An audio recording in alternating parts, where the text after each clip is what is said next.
और study with वैभव में आप सभी का स्वागत है। तो अभी हम लोगों ने पहला वीडियो नदी तंत्र में जितना भी देखना था अपोहा तंत्र में हम लोगों ने जो है अपना सिंधु रिवर सिस्टम का देख लिया था। अब सिंधु रिवर सिस्टम के बाद में जो है हम लोग गंगा नदी तंत्र गंगा रिवर सिस्टम को पूरा समझेंगे। इसमें जितना भी हो सकेगा देखेंगे। सबसे पहले जैसे पढ़ रहे हैं वैसे सेम पढ़ेंगे। सबसे पहले इसका डाटा देख लेंगे कि कैसा क्या है, उसके बाद इसको एक बार मैप पे ड्रॉ कर लेंगे और चीज़ें आराम से हो जाएंगे और जो इससे रिलेटेड कुछ क्वेश्चन होंगे वो क्वेश्चन आ जाएंगे। तो आराम से आप लोग देख लीजिए। सबसे पहले हम लोग शुरू करते हैं, ज़्यादा वीडियो लंबी ना हो इसके लिए, तो देखते रहिए। अभी देखिए सबसे पहले स्टार्ट करते हैं हम लोग। तो हम देखते हैं कि गंगा नदी कहाँ से गंगा नदी है और निकलती कहाँ से है ये देख लीजिए। सबसे पहले निकलती कहाँ से है, ये निकलती है केदारनाथ चोटी के उत्तर में गोमुख नामक स्थान से। यानी उत्तराखंड के केदारनाथ चोटी पे, केदारनाथ चोटी के पास में एक पड़ती है क्या, गोमुख नामक स्थान पड़ता है। वहीं से कौन निकलती है, गंगा नदी। ऐसा होना था कि गोमुख नामक स्थान से क्या निकलती है, गंगा। गंगा में भी जो पंचनद वाला सिस्टम, गंगा में जो क्या कहते हैं गंगा मिलती है 5 प्रयाग वाला, वो अलग से सेक्शन है, उसको हम लोग पढ़ने वाले हैं। लेकिन अभी यहाँ केवल हमको जितने काम का है उतना देखेंगे। उसके बाद देखते हैं कि ये कहाँ अपना जल छोड़ती है। तो ये लिखा है कि ग्वालंदों के निकट ये ब्रह्मपुत्र के साथ मिलकर बंगाल की खाड़ी में जाती है। ठीक है, साफ साफ शब्दों में लिखा है कि ग्वालंदों के निकट, जो कहाँ पे पड़ता है, वेस्ट बंगाल और वो आपका बांग्लादेश में पड़ता है। कहाँ होता है, ग्वालंदों के निकट ये ब्रह्मपुत्र के साथ मिल जाती है और क्या करती है, बंगाल की खाड़ी में अपना जल गिरा देती है। अब इसकी सहायक नदियाँ देखिए। तो इसकी सहायक नदियाँ क्या है, अलकनंदा, भागीरथी, रामगंगा, यमुना, गोमती, घाघरा, गंडक, कोसी। ठीक है, एक और राप्ती लिखना चाहिए था लेकिन राप्ती नहीं लिखा, कोई दिक्कत नहीं। और एक लिखना है काली, लिखना चाहिए था काली नदी। काली नदी एक्चुअल में क्या होता है कि काली नदी आके घाघरा में मिल जाती है, शारदा कहता है जैसे काली नदी या शारदा नदी, वो आके घाघरा में मिल जाती है, इसलिए उसको नहीं लिखा है। और बाकी जो आप लोग ये देख रहे होंगे चंबल वगैरह ना, तो ये यमुना की सहायक है। इसको यमुना में देखिए ये पूरा लिखा है। तो यहाँ सेक्शन को देखने वाले हैं आराम से। चलिए आगे देखते हैं। तो इसके किनारे जो शहर हैं, यहाँ पे एक डाटा ये भी है, किनारे कौन कौन से शहर हैं, हरिद्वार है, कानपुर है, इलाहाबाद है, वाराणसी है, भागलपुर है, पटना है, कोलकाता है। अब देखिए यहाँ हरिद्वार के पास, तो आप लोगों को पता ही होगा कि गंगा नदी कहाँ प्रवेश कर लेती है, मैदानों में। कानपुर सबको पता है, दोनों कानपुर, कानपुर नगर, कानपुर देहात, दोनों का दोनों क्या है, गंगा नदी के तट पे है। इलाहाबाद में तो प्रयाग ही है, सब जानते हैं। और बनारस में तो 80 घाट इतना फेमस है, तो सब गंगा जी के किनारे है। अब भागलपुर में क्या है, भागलपुर में तो आके स्वयं मिलती है कोसी नदी। कोसी नदी कहाँ आके मिलती है, इसमें भागलपुर में मिलती है। ठीक है, उसके बाद कहा है कलकत्ता का, कलकत्ता में एक सुना होगा आप लोगों ने, फरक्का बैराज बना के हुगली नदी का वितरणिका बनाया गया है। ये चीज़ें हम लोग आगे पढ़ेंगे, ये पूरा डिटेल वीडियो बोर्ड पे आएगा। ये तो अभी केवल डाटा साफ साफ रहे, आप लोग अगर लिखना चाहें लिख लें, इसलिए इसको डाला गया है ऐसे। अब उसके बाद इसके जो बांध है, एक टिहरी बांध है जो भागीरथी के पास है, दूसरा फरक्का बांध है जिसे फरक्का बैराज भी कहते हैं। ठीक, फरक्का बांध कहाँ पे है, ये कहाँ पड़ेगा, फरक्का पड़ता है वेस्ट बंगाल में। ठीक है, अंत में, एकदम अंत में जब ये बांग्लादेश में प्रवेश करने वाली होती है, उससे जस्ट 10 किलोमीटर पहले एक बांध बना के इसके पानी को रोक के और क्या कहते हैं हुगली नदी में छोड़ा जाता है, जिस नदी के द्वारा फिर हुगली नदी का पानी कहाँ आता है, हुगली नदी में पानी आता है दामोदर नदी का और आगे चला जाता है, ताकि उस क्षेत्र में पानी की कमी ना हो। ठीक है, आगे बढ़ते हैं तो यमुना नदी को पढ़ते हैं। यमुना नदी का क्या सिस्टम है, यमुना नदी में हम लोग पढ़ने वाले हैं कि यमुना नदी का उद्गम कहाँ से होता है, बंदर कुछ पश्चिमी ढाल पर यह हिमानी यमुनोत्री, यमुनोत्री जो है, यमुना जो है यमुनोत्री ग्लेशियर से निकलती है। कौन सा स्थान है, बंदरपुछ स्थान है, जिसकी पश्चिमी ढाल पर, बंदरपुछ स्थान की यमुनोत्री ग्लेशियर की पश्चिमी ढाल से कौन सी निकलती है नदी, यमुना नदी निकलती है। ठीक है, उसके बाद में हम लोग पढ़ते हैं इस कहाँ मिल जाती है गंगा में, तो ये इलाहाबाद के निकट आपको कहाँ मिल जाएगी, गंगा में। और बड़ा कर देते हैं हल्का सा, इलाहाबाद के निकट ये कहाँ मिल जाएगी, गंगा में मिल जाती है। ठीक है, उसके बाद आगे पढ़ते हैं इसकी सहायक नदियाँ, एक गिरी मिलेगी, एक असमा मिलेगी, एक चंबल मिलेगी, एक बेतवा मिलेगी, एक कीन मिलेगी, एक टोंस मिलेगी। तो आपको याद कितना रखना है, केवल चंबल को याद रखना है, बेतवा को, केन को, टोंस को, एक सिंध होती है, सिंध यहाँ नहीं लिखा है, अगर आप लोग लिखना चाहें तो सिंध भी लिख लीजिए। उसके बाद में क्या है, इसके किनारे किनारे कौन से शहर हैं, कौन से शहर है, पहला है पोटा साहिब जो हिमाचल प्रदेश का शहर है। ठीक है, दूसरा है यमुना नगर, हरियाणा का यमुना नगर है, वो पड़ा है हरियाणा का यमुना नगर, गंगानगर, गंगानगर तो श्री गंगानगर तो राजस्थान में, यहाँ नहीं है, उससे कोई मतलब नहीं है, केवल याद रखिए कि यमुना नगर। दिल्ली से किनारे पड़ता है। उत्तर प्रदेश में कौन कौन सा पड़ता है, मथुरा पड़ता है, आगरा पड़ता है, हमीरपुर पड़ता है, इलाहाबाद पड़ता है। ठीक है, ये मेजर है जो आपको इंपॉर्टेंट होनी चाहिए, जो याद होना चाहिए। ठीक है, अब इसमें जो है कौन कौन सी परियोजनाएं हैं, एक है लखौर ब्यासी परियोजना, लखौर ब्यासी बांध भी कह देते हैं इसे। अब जितना बहुत इंपॉर्टेंट है वो यहाँ पे पड़ा है। अभी आगे देखिए रामगंगा नदी। अब रामगंगा नदी कहाँ से निकलती है, नैनीताल के निकट से। नैनीताल कहाँ पड़ता है, उत्तराखंड के पास। ठीक है, नैनीताल के निकट से रामगंगा निकलती है और कन्नौज शहर के निकट में कहाँ, गंगा नदी में मिल जाती है। कन्नौज शहर क्या है, कन्नौज शहर में इत्र का व्यापार होता है, बहुत फेमस है, आप लोग को पता हो तो। इसकी एक सहायक नदी भी है कोह नदी, याद बिल्कुल मत रखना, इसको कोई मतलब नहीं है। अब कहता है इस पे एक बांध है कालागढ़ बांध, बांध याद रख लीजिएगा, बांध बांध थोड़ा इंपॉर्टेंट हो जाता है क्योंकि इसका एक सेक्शन ही होता है नदी बांध परियोजना ना, तो इसको आप लोग थोड़ा थोड़ा याद कर लीजिएगा। अब आगे देखते हैं गोमती नदी को। तो गोमती नदी का पूरा मैटर जो है हम लोग समझने का प्रयास करेंगे। देखिए गोमती नदी क्या है कैसे है। तो जब गोमती नदी आप लोग देखेंगे तो देखिए गोमती नदी उत्तर प्रदेश में पीलीभीत जनपद में निकलती है। पीलीभीत जनपद के पास कहाँ से निकलती है यहाँ नहीं लिखा है, फुलहर झील है, ठीक है। जैसे रामगंगा नदी जो है नैनीताल के निकट से एक मिलाम ग्लेशियर है वहाँ से निकलती है, ठीक है, मिलाम ग्लेशियर के बगल में, नहीं मिलाम ग्लेशियर से आई थिंक ये निकलती है घाघरा नदी शारदा के पास, शारदा जो है शारदा, चलिए इस मिलाम ग्लेशियर, हाँ शारदा नदी निकलती है, यहाँ लिखा भी है।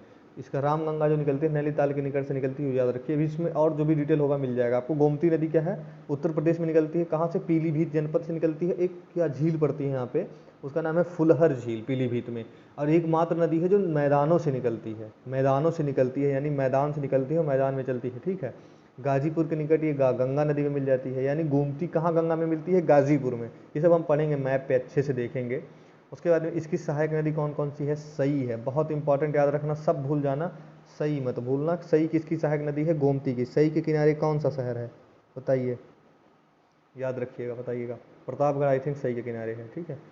जो इसके बाद में क्या है, इसके किनारे शहर लखनऊ पड़ेगा, जौनपुर पड़ेगा, गाजीपुर पड़ेगा। किसके, गोमती के किनारे लखनऊ, जौनपुर और गाजीपुर, ठीक है। एक्चुअल में अगर यहाँ लिखना चाहे आप लोग सुल्तानपुर भी लिख लीजिए, सुल्तानपुर भी आई थिंक गोमती नदी के तट पर ही है, ठीक है।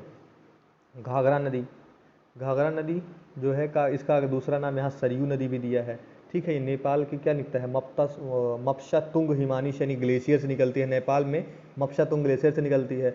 और छपरा जिला बिहार में, बिहार का जो छपरा जिला है वहाँ पे क्या है, आके गंगा जी में मिल जाती है। और इसमें कौन कौन सी सहायक नदियाँ हैं, एक राप्ती है, एक शारदा है, और एक कौन सी है, छोटी गंडक। याद बिल्कुल मत रखिए, केवल राप्ती और शारदा को याद रखिए कि किसकी सहायक नदियाँ हैं, घाघरा की।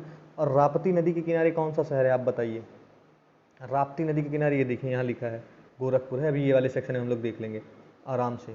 और घाघरा के किनारे एक तो अयोध्या पड़ेगा जिसे फैजाबाद कहा जाता है, यहाँ गलत लिखा है हल्का सा, अयोध्या फैजाबाद एक ही है इस समय पे।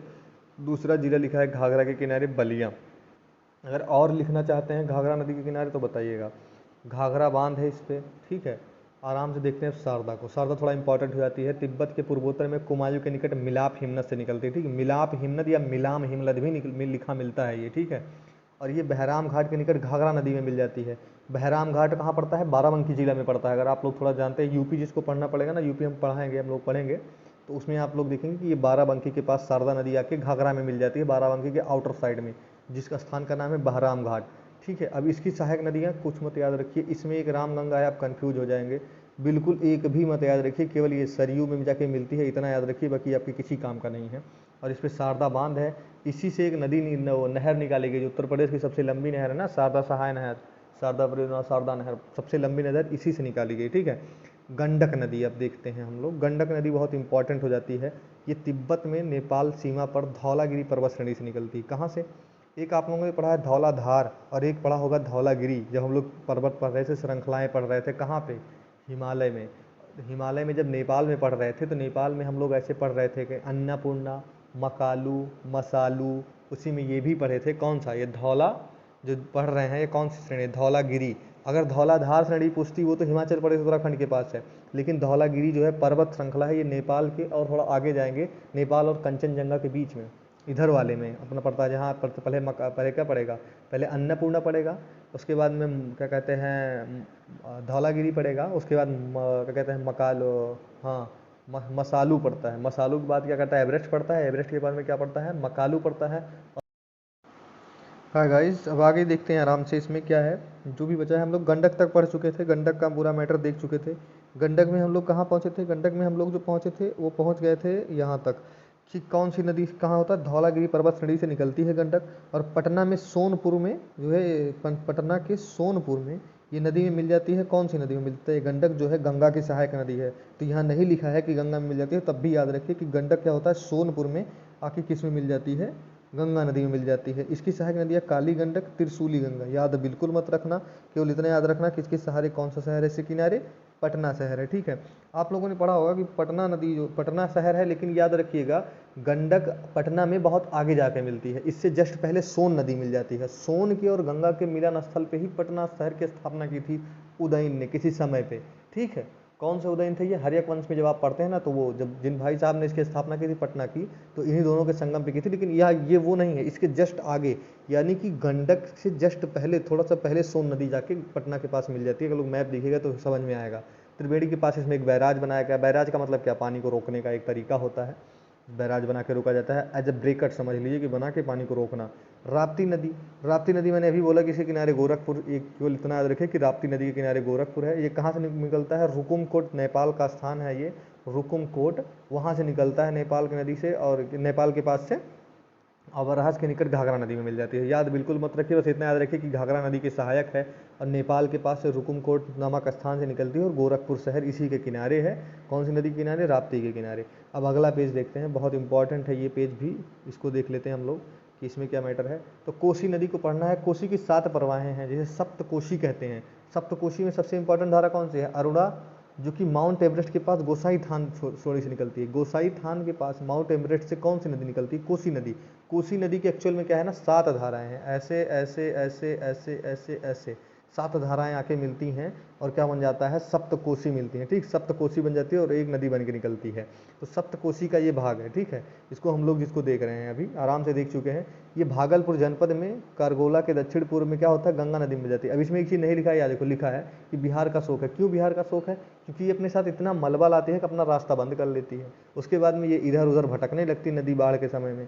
अब भटकने लगेगी तो गांव शहरों में जो होता है इसका पानी बहुत भरता है, इस वजह से बहुत ज़्यादा बाढ़ आती है, चीज़ें डूब जाती हैं, और इसीलिए इसको बिहार का शोक या बिहार का श्राप कहा जाता है। ठीक है, अब आगे हम लोग पढ़ते हैं चंबल नदी को। चंबल क्षेत्र आप लोग जानते हैं कहाँ पड़ता है, चंबल का डाकू आप लोगों ने देखा होगा, बहुत फेमस होता है चंबल का डाकू, कितने मूवीज़ में है। तो मध्य प्रदेश में ये मऊ के निकट में विंध्याचल पर्वत श्रृंखला की जाना पाव पहाड़ी से निकलती। ठीक है, तो चंबल कहाँ से निकलती है, चंबल कौन सा चीज़ पहनोगे, पाव पे चप्पल पहनते हैं ना, चप्पल जाना पाव, देखिए ऐसे याद रखिए। अगर आपको नहीं याद होता चीज़ें तो ऐसे याद रखिए कि चंबल नदी है, जाना पाँव से निकलती, क्योंकि चप्पल हम लोग कहाँ पहनेंगे, पाँव में पहनते हैं। मध्य प्रदेश के मऊ नामक स्थान पे विंध्याचल पर्वत से, यानी चंबल नदी विंध्य पर्वत श्रृंखला में जाना पाव पहाड़ी से निकलती है। आगे देखिए इटावा के पास यमुना नदी में मिल जाती है। उत्तर प्रदेश का इटावा जिला जो है, यहीं पे जाके ये यमुना नदी में मिलती है। चंबल नदी बहुत भयंकर बीहड़ का निर्माण करती है इटावा के आसपास के क्षेत्रों में। अगर आप लोग इटावा समझ रहे हों, इटावा और आगरा के बीच से जब भी गुजरती है चंबल नदी ना, तो बहुत भयंकर बीहड़ का निर्माण करती है। ठीक है, इसीलिए इसको क्या कहते हैं, बीहड़ों की नदी है। इसमें घड़ियाल बहुत पाए जाते हैं। ठीक, इस नदी में घड़ियाल के लिए यहाँ घड़ियाल संरक्षण का एक रिजर्व क्षेत्र भी बनाया गया है। ठीक है, इसके किनारे बहुत अच्छे अच्छे शहर हैं। इसके किनारे एक शहर आपको मिल जाएगा जहाँ लोग आजकल बहुत जाते हैं, कोटा। कोटा इसी के किनारे है, चंबल नदी के किनारे। ठीक है, चंबल की सहायक नदी कौन कौन सी है, एक केवल याद रखना है जो बहुत इंपॉर्टेंट है, बनास। केवल बनास याद रखिए, दूसरा याद रखिए छिप्रा। छिप्रा इसलिए याद रखना है क्योंकि उज्जैन जो है छिप्रा नदी के तट पर है, इसलिए याद रखना पड़ेगा आपको। बाकी सिंध, काली सिंध मत याद रखिए, काम चल जाएगा। लेकिन हाँ, छिप्रा याद रखिए और बनास याद रखिए कि चंबल नदी की सहायक नदी है। इस पर 5-6 परियोजना है, गांधी सागर, राणा सागर, उसके बाद में जवाहर सागर। तो इसमें से एक याद रखिएगा कि दोनों है, ये राणा और जवाहर, ये तो पड़ेगा राजस्थान में। एकमात्र गांधी सागर है जो कहाँ पड़ेगा, मध्य प्रदेश में। याद करने की ट्रिक अगर चाहें तो मैं आपको बता सकता हूँ कि जो गांधी जी थे ना, हरदम मध्यस्थता करते थे, हर चीज़ों की जाके मध्यस्थता करने का प्रयास करते थे। तो बस यही एक ऐसी है जो मध्य प्रदेश में है, बाकी दोनों कहाँ है, राजस्थान में। तो राणा जी का तो कोई समस्या ही नहीं, राजस्थान के थे ही, तो याद ही हो जाएगा। तो याद रखना कि जवाहर साहब भी वहीं के थे। ठीक है, जो राजा बना थे, जैसे जवाहर साहब भी राजा बने थे, तो राणा साहब भी राजा थे। तो ये दोनों राजा कहाँ के थे, राजस्थान के। बाकी गांधी जी मध्यस्थता करते थे, सरल विचार करते थे, ये मध्य में रहते थे, मध्य प्रदेश में थे। ठीक, यहाँ से आप लोग ऐसे छोटा छोटा दिमाग से याद रख सकते हैं अगर याद रखना चाहे तो। बाकी बेतवा नदी, बेतवा नदी कहाँ से निकलती है, रायसेन जनपद के पास से, कुमूर गांव के निकट विंध्य पर्वतमाला से ये भी निकलती है। रायसेन पहाड़ी, रायसेन जनपद दोनों एक ही जगह हैं, वहीं से निकलती है बेतवा नदी। अब आप लोगों ने केन बेतवा लिंक की परियोजना भी देखी, आगे बता दूंगा मैं। हमीरपुर के निकट यमुना नदी में मिल जाती है। हमीरपुर उत्तर प्रदेश का एक शहर है। ठीक है, हमीरपुर, हमीरपुर कहाँ पड़ता है जानते हैं, उत्तर प्रदेश में। उत्तर प्रदेश में हमीरपुर जो पड़ता है महोबा के जस्ट ऊपर पड़ता है। महोबा से काट के इसका निर्माण हुआ था, हम लोग उसमें पढ़ेंगे उत्तर प्रदेश वाले सेक्शन में जब पढ़ेंगे। इस पर एक योजना है माता टीला परियोजना, बहुत ही मेजर, बहुत ही इंपॉर्टेंट परियोजना है माता टीला परियोजना। उत्तर प्रदेश में किस शहर में है पूछ लेता है, तो माता टीला परियोजना उत्तर प्रदेश में झांसी के पास पड़ता है। ठीक है, याद रखिएगा। उसके बाद में एक राजघाट परियोजना है, ये भी झांसी के पास ही पड़ता है। राजघाट और माटा टीला ये कहाँ पड़ता है दोनों? पहली चीज़ तो बेतवा में पड़ेगा, और याद रखने के लिए क्या है? राजघाट। अब कैसे याद करोगे बेतवा? तो बेतवा को कर दो बेटवा, और बेटवा किसको होता है? माता। माता बेटा, माता बेटा, ठीक है, माता और बेटा, ठीक है। और फिर राज करेगा राजा बेटा, राजा बेटा, राजा बेटा, माता, राजा बेटा माता, ठीक है। राजा फिर बेतवा फिर माता फिर बेटवा, ठीक। आराम से याद रखिए, कोई समस्या ही नहीं है। केन को याद रखना है, केन बेतवा लिंक की परियोजना चल रही है, तो इसका मतलब कहाँ है? बेतवा के जस्ट नीचे पड़ती है ये। चिल्ला बांदा से ये कहाँ क्या होता है? चिल्ला नामक स्थान बांदा जिला में, यमुना नदी में मिल जाती है, बांदा के चिल्ला नामक स्थान पर, ठीक है।